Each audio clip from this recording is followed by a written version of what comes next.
Hi, my name is Shona McConnell. I'm here today and I'm going to be telling you all about different aspects of my life and my sexual abuse story. But first, I'd like to introduce my daughter, Holly McConnell, who's going to be speaking on behalf of me, and I'm going to be signing in British Sign Language for all the deaf ears. Hi! Okay, so I'm going to briefly tell you what I'm here for. You may have seen in the introduction Paddington Bear, my Paddington Bear coaster. And the reason behind that is I I have to have the 1970s version of Paddington Bear because I was born in 1970 and I don't really remember much about my early childhood and I don't remember the age, but I often watched Paddington growing up, and he had no subtitles, there was no British Sign Language interpreter there was nothing really for deaf awareness there. So I just saw the animation and I felt a strong connection with Paddington Bear, which I'm going to explain later on. But if you all watched Paddington, you would see that Paddington went to other people's houses to have baths, to take several things, to travel, but when he finished at people's houses, he'd always pack with a sandwich and go to a specific place with an arc-shaped window and sleep there. And he had a really difficult life, and he had to have his suitcase with his marmalade sandwich in it, but he was just really happy, and that was because the people around him were really good and supportive with him. So I'm now going to explain the link. So I was born in 1970. I don't really remember the early childhood phase of my life, but the main topic of this is me being sexually abused when I was younger. So at the age of 5, I started to be sexually abused by my father. That is, if he is my real father. I don't know that, but yeah, when I grew up, I can't remember much when I was younger, but there was magazines, sexual magazines with porn, and I'd be really confused and I'd open them and I would question what they are, and my mum would come over to me and say, "That's dirty, why'd you have this?" And I was 5 and I wouldn't know how to communicate and I didn't have awareness of what it was, I didn't understand it. So things developed and my mum started to leave the house. So for example, she went to the bingo every Saturday, and I never really saw my mum because she'd always go out to the bingo, and my brother and sisters had their own lives, their own friends. And in my household, I always remembered the doors banging a lot because I had 5 sisters and 3 brothers, and I didn't really understand it. And I can't remember exactly, but one day my father, if he is my real father, he invited me into my mother and father's bedroom, and I didn't understand this. Nobody was in the house because my mother was never there, and I was really confused, and everyone was out, and I didn't know where everyone was.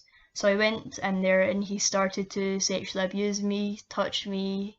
I don't want to go into this in detail.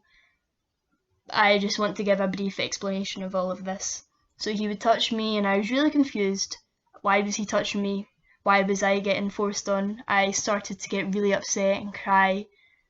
And I went to school, and there's 2 signs for school. So I went to school and I would hold in all my emotions, pretend to be happy. And I had deaf friends around me. I was at Glasgow School for Deaf, but were they really my friends? No. They bullied me. They called me smelly. They'd comment that I'd never bath, and they would always bully me, and the teachers never caught the problems at school. They just ignored it, and they had their favourites in school, and I had no school tie or anything. So I started becoming really emotional and I would hold all my feelings in. I got bullied at school and it was really hard because at home I would be sexually abused, I would go to school, I would get bullied. So how am I supposed to express my feelings? Who would I tell? I didn't have a mobile. I never had a type phone. I didn't have anything. I never even had access to interpreters. I never really had my priest to talk to, interpreters to talk to, and it was just really difficult because I had no one to express my feelings to. So I went home and I saw my sisters and brothers fighting all the time. The police were always there. There would always be violence, and it was just too much for me. And my hearing friends at school, they were fantastic. They were really good to me, and they could sign and communicate and do hand actions, and I had a great bond with them. Some of you know who you are, but I couldn't express my feelings, but they were really good to me. So I would always play with them, and I don't know if they'll be watching this and remember, but my hearing friends grown up called my father a bastard always. He was a bad man, and they'd always say that, and it was really hard for me, and I decided to go to church. I really wanted to go to Sunday school, and I went to Sunday school at church, and I couldn't express my feelings or emotions there or my story. But I did start to teach the hearing people at the church signs, and they could all start to sign, and they were really great people. They were lovely, really strict with me, but they were such great people, and I'm just really grateful to have them because they were fantastic to me. So I went to church, and church was my escape from home and school life, especially at home though. But then I'd had to go home from church, and I'd have to cook meals for my family. I'd had to peel many potatoes every day. I had to scrub the kitchen, clean the house. There's a lot in depth that was just awful, and when nobody was in the house, my father would touch me again and again, and he threatened me. I have a mole near my private areas, and he said, if you say something, I'll pull it off, because he knew that moles were really sore and I would struggle. And he said, if he always said that I'm not your father, because my mother was apparently always with many different men, and his verbal abuse was also awful, and I was really confused and I wanted to scream, and all my emotions were kept in, and it was really hard. And I remember that in summer one time it was really sunny, and it was really bad because my mother had left to go to the caravan, and sometimes I would go, but most of the time I was at home. And obviously during summer my hearing friends all went on holidays, school holidays. They have their own lives, their own families. So I decided to sit in the sun, and I had no sun cream, and I was really young, and it was really hot, and I was quite bored, but I became really badly sunburned. And it just happens when you're younger, you don't put sun cream on. And I was really sore when I came in. When I was walking, it was really sore. And then my father had a look, laughed, and was like, took me into his bedroom and started to use the white sun cream, for example the Nivea bottles. I can't remember the brand obviously, but it was the white sun cream, and he used to use that to touch me and sexually abuse me and touch my body. It was all over my body, and it was just terrifying. I really didn't like it. I wanted to escape, but his verbal abuse was also awful. I'm not your father, I can do what I want. I have different stuff that I'm not going to go into depth to. This is just a brief discussion. But I wasn't open with anything. I had to hide everything. I wasn't happy, and the cream affects me to this day still, the sun cream. I can't use it. I refuse to buy sun cream for myself. I have to use oil, or I have to use high risk, zero factor tubs because of this. I just can't use the sun cream, and it affects me to this day. So I spoke about going to church, and it was really good on a Sunday. I would go to my friends' houses for food, and it was really good. It was much better. But I still, at those houses, I couldn't eat it all. I didn't want to be really starving and draw attention. I would only have wee bits at a time, but the food was amazing. It was really beautiful, but I had to be patient and not eat a lot of it, and they were really good. So I went to church in the afternoon, and then I went to another friend's house for more food, and it was great. And then I went to church at evening, and then I went to another friend's house for supper because it was better food. But I mean, I didn't go just for the food. I went for the good friendship because they were all really good to me. But the food was a bonus. I didn't prioritise the food. I wanted the bond. I wanted to feel comfortable and accepted in their households growing up. And I could have easily been a troublemaker, but anytime I was bad, they would, be strict with me. And there was a woman called Betty, and she was like a witch. She was never a mother. She was never had children, and she didn't like me talking back, so she was really strict and I couldn't talk back, and she was fantastic to me. For example, perhaps I wanted to go to the deaf Christian church to start to travel. She was the one who waited at Glasgow Central train station for me to come back, and I never had any money, so I got on the trains for free, which was really lucky. And she would take me home, and she'd be really worried about me because I'd arrive home at late, and she'd make sure I got in the house safe. And we didn't even have a phone to contact. It was just meet on this date, this time, and she was just fantastic. But at home, I had to go straight into the cleaning, peeling potatoes, sexual abuse, the same over, getting touched. And at home, one time I met a deaf lady called Patsy, and she met my sister through work, and she came to the house and knew British Sign Language, and we just talk, and she'd explain about the deaf life, and I was young and I was really interested and excited, and I think my sister got a boyfriend and she never, I was really upset, so Patsy came and hugged me and said be careful, and I don't remember much because I was younger, but she left and I never really seen her again, that girl, at that time, that period of life anyway.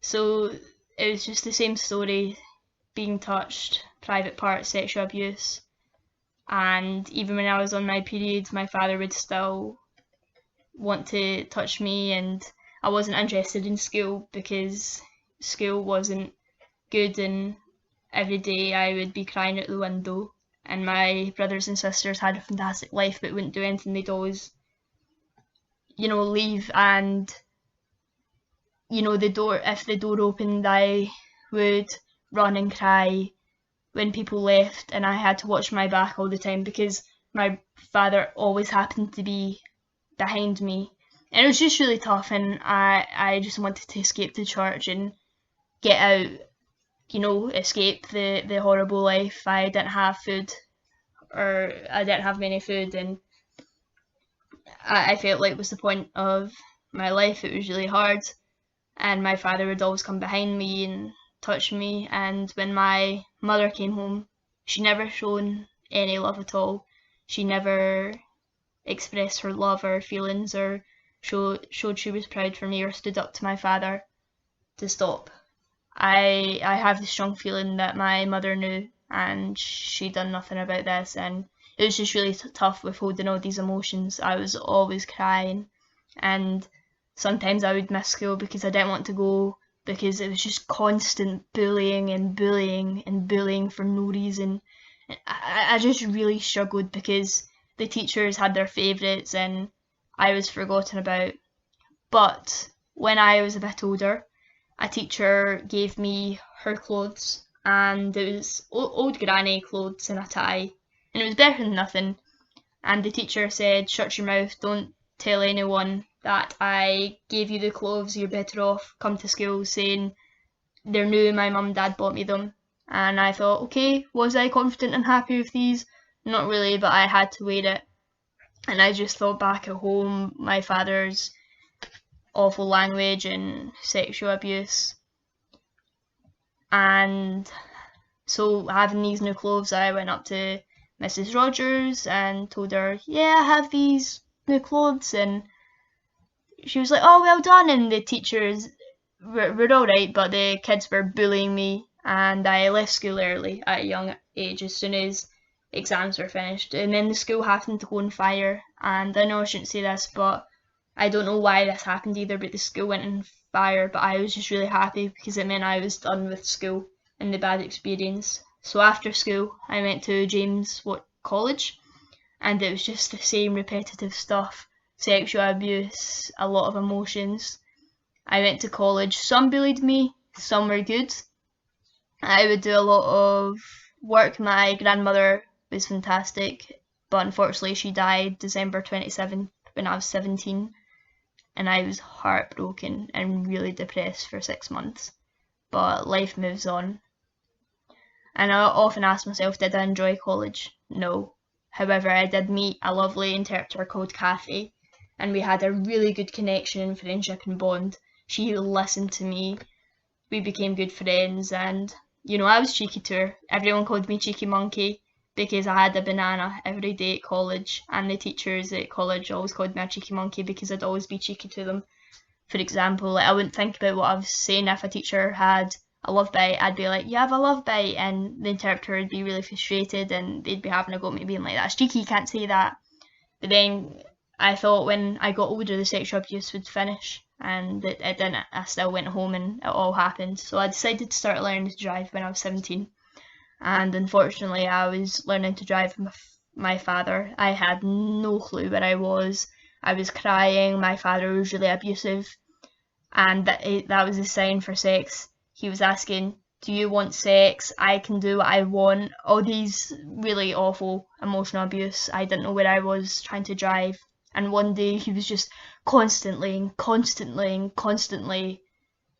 being verbal with his abuse, and I decided this was the last time I'm driving with my father. So I was driving, and Clydesbank, and Drumchapel. There's also, this is in Glasgow, there's Great Western Road. So I was driving along, and there is a main road and a cut-off road, and I decided to just fuck my father, and I saw a car coming, and I just decided to ignore it and put my foot on the gas, and the car nearly crashed, and I just kept going and ignored what happened, and my father was petrified, and I didn't care, he was petrified because he thought we would both die, and at that time I did think I should have died because I didn't understand life, and that's how my sexual abuse stopped. So I started to travel a bit, and I still went to the same church because they were really good to me. If it wasn't for the church, my life would be messed up, it'd be ruined, or I could be involved in drugs or don't care and have the same dirty, negative life that my family do. You never know, who knows, but so I decided at that time, I was roughly 17, maybe 18, I went to the social worker for deaf. I never used to go there, but I went, and I met a man called Richard. So I very strongly remember his name, and I was young, and I asked Richard, I want a council house.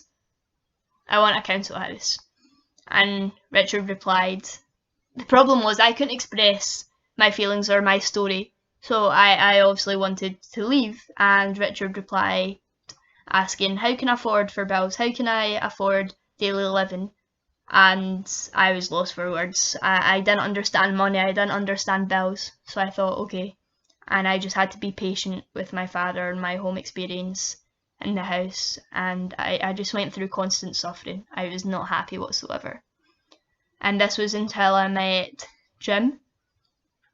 Jim asked for a date, and I wasn't interested at all at this point. And I thought, okay, we'll go for a meal, waste of time, whatever. I was young, He's a nice man, but I wasn't interested at that point. So when dinner finished, I asked how old he was, and I found out, and I was like, oh my god, and escaped.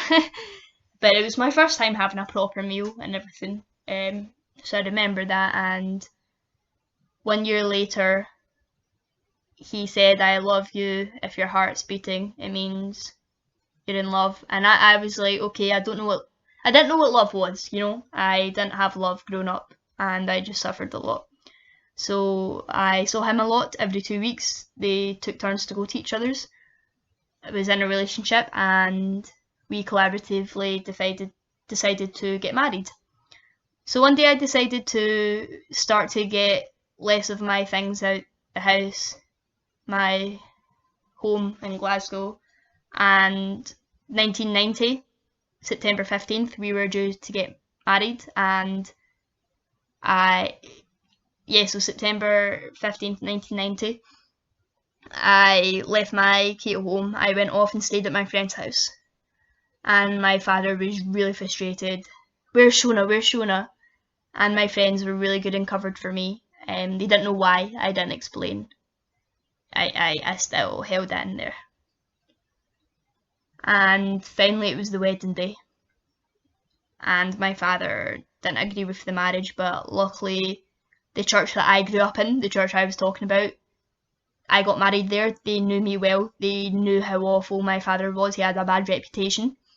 And the Dr. Hamilton, he was a lovely man. He was crying at the wedding, speaking.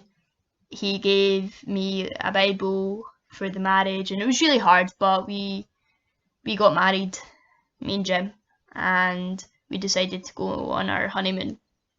And we didn't have a home at this point, so we stayed with my mother and father-in-laws for a while until we finally bought a flat. And then came along my son Matthew, and he was born. And labour happened, obviously, and it was lovely. It was lovely. He had ginger hair. I was holding him, and the only thing I could think was, he's my baby. I was pregnant with him. He was born. He's lovely. He's a lovely boy. And no one could help me. No one helped me with the newborn. I wanted my mum, but she wasn't there. It was really difficult.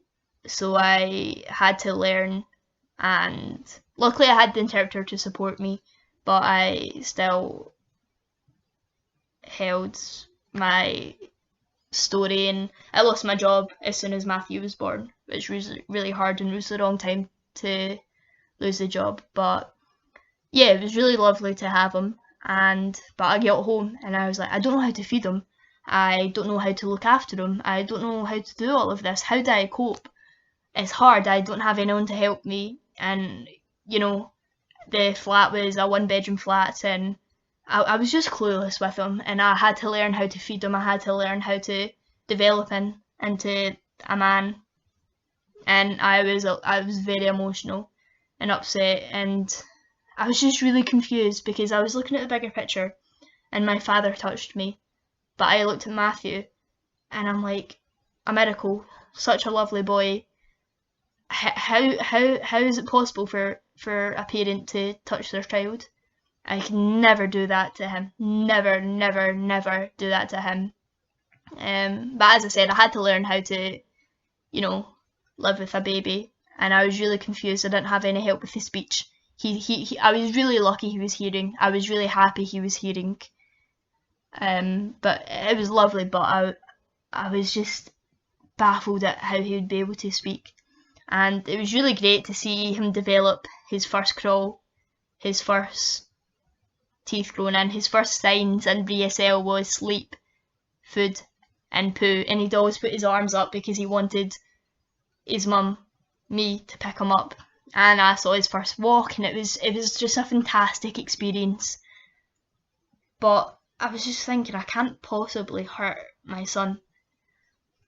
But I fell in love with him. He was beautiful. And I'm just so proud to be a mum. And I want to be a much better mum than what I had. And I was thinking maybe I'd have another child, but I wasn't sure at that time. And it was really difficult to learn. And we got through it. And I started to fight for him, Matthew, to go to nursery. And unfortunately we didn't get a place, and I was fighting and fighting for a place, and the council in this area wasn't very good. And the reason I fought for it so hard is because, you know, he's hearing, he needs to learn how to speak. I can't have him signing his full life. It's about his future. It's not about me being deaf. It's about him being hearing and having to speak. So I fought for a place, and I finally got a place at Flowerbank Nursery.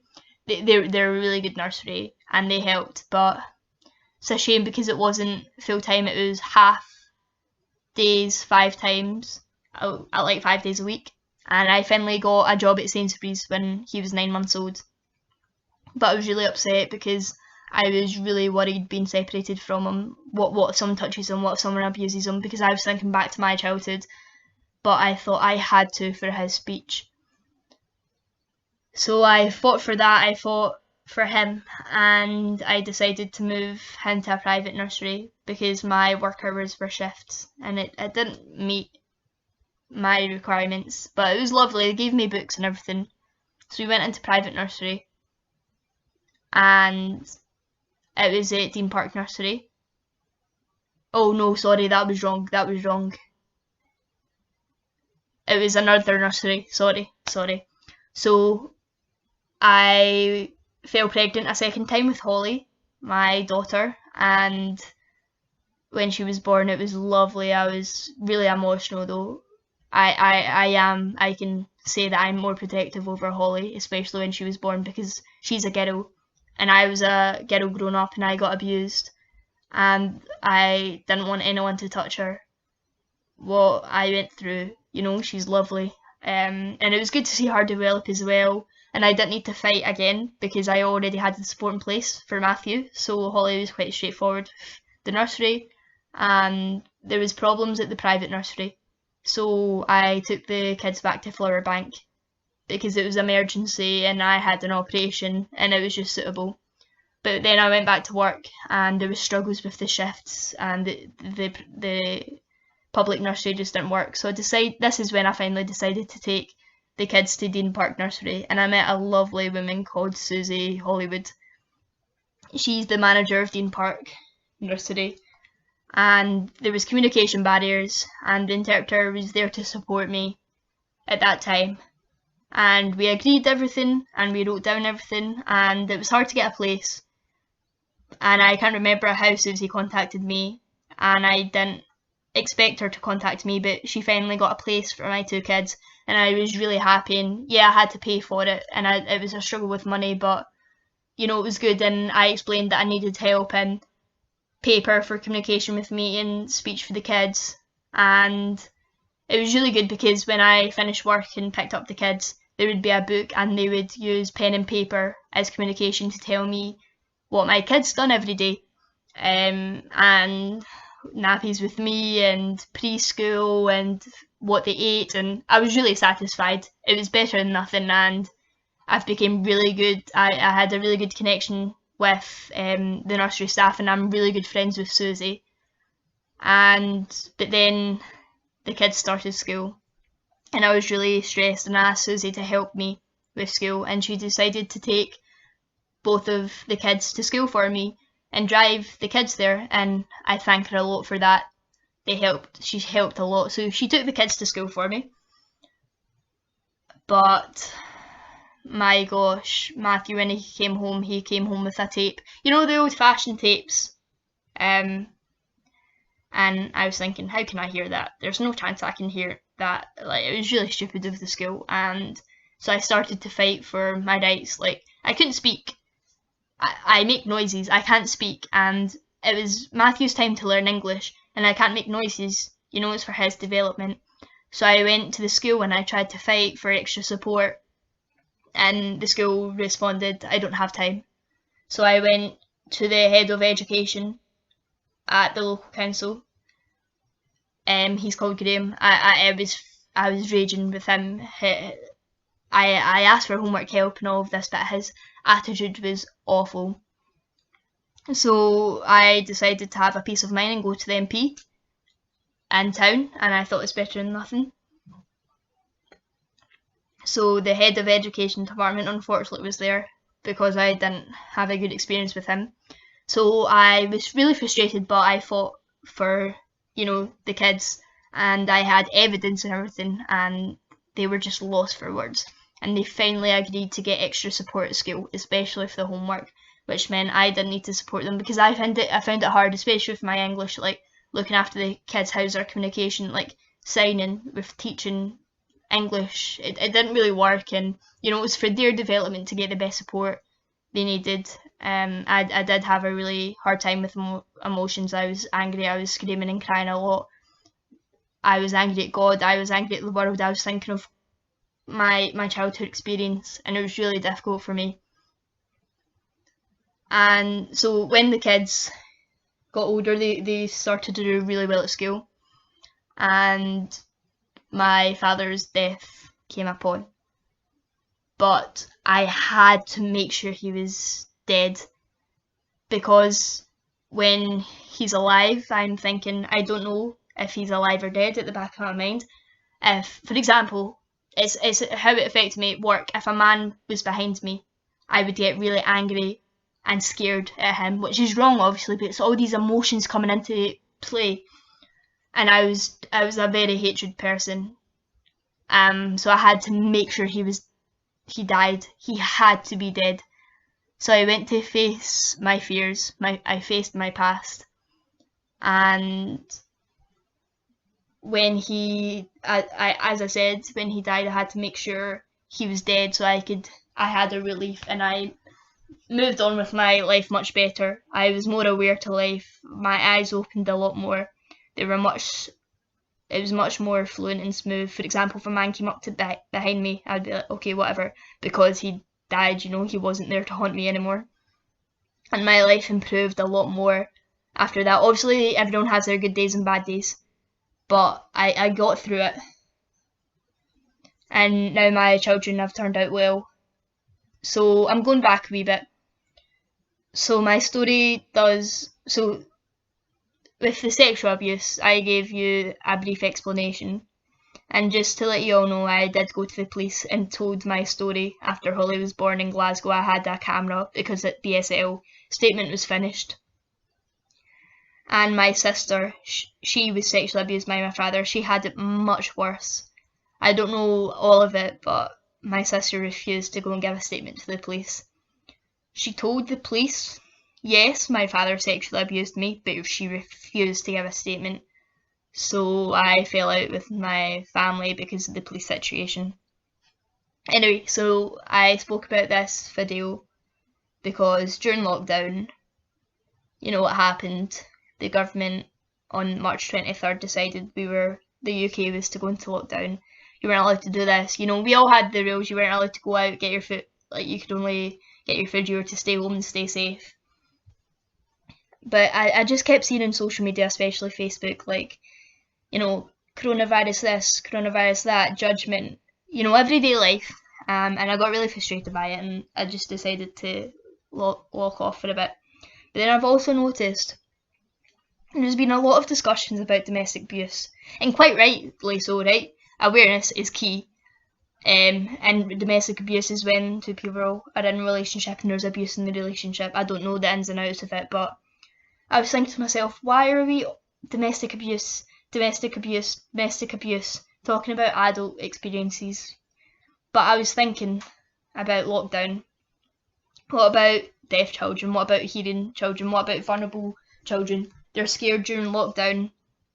Perhaps the mother is abusive to the son. It can happen, female to male, it can happen. Or it could be father, auntie, uncle, grandfather, grandmother, a family member, and the child has to live with that. And they're getting abused and touched. It could be full sex, it could be physical abuse, it could be touching, it could be verbal abuse. I've experienced it myself. Verbal abuse is awful, and they'll be terrified during lockdown. They can't escape out the house to go to school, they can't see friends, they can't talk to anyone. And I do argue that it is worse for deaf, communication barriers. And even with hearing people, if they have their phone, perhaps their phones are confiscated, and they're really emotional and they're living in fear. So why are people not thinking about these children and these children's needs? It's, it's very serious, and they they can't talk. And I don't know what's happening with schools at the moment, but for example, Zoom, there's online teaching platforms. I'm not 100% sure how it's working, if the mother and father accepts that as well. But if the child wants to express how they are on Zoom, they can't, because there's too many people on that platform. I don't know, I don't work in schools, I don't know their method of teaching, but perhaps the child can't express their feelings, they can't talk because they're in Zoom. Anyone can join Zoom with the ID and PIN in the class, or their parents are there in the house, and the child's stuck and they can't talk to the teacher, and their phone could be taken off of them, the home phone, they might not have access to that, their laptop, iPads, devices, they could not have access to all of this. How can they get out? It's just, they will live in fear, emotional. With abuse, they always hide the physical marks in their body, and perhaps the mother knows, perhaps the father knows, and they're doing nothing. How will the police go in the house? No. How's this child safe? Because police have other things such as lockdown. You have your restrictions. They have to tell people to go home. But I'm just thinking, what about the children? And they're stuck with their mother and father, or whoever they live with, and they're suffering and their personal view. It's 10 times worse in this scenario. And if any of you have experienced sexual abuse, I do advise you to ask for help, please. Counselling in Kilmarnock, Break the Police, they're fantastic. They really helped me. It took me a long time, but they finally reached through to me. If they live in Glasgow, Scotland, the UK, the world, I'm not too sure. I did try counselling with the NHS, but I couldn't find a connection with them. It didn't help. But perhaps you'll have a connection with them. It depends on the counsellor. It's really hard to go to the doctors though. I understand that, and also if it's a child, children tend to go in the appointment with their parents, so how do they express their views in the appointment? I understand that it's really difficult, or could be a family member in there, and that's your gran or not too, and they could use self-harm as an alternative, or they have suicidal thoughts, or they could secretly be harming themselves. And it's hard. Just please consider this, and it's important to look at this topic. We need to protect the children, and that's just my view. Thanks for watching.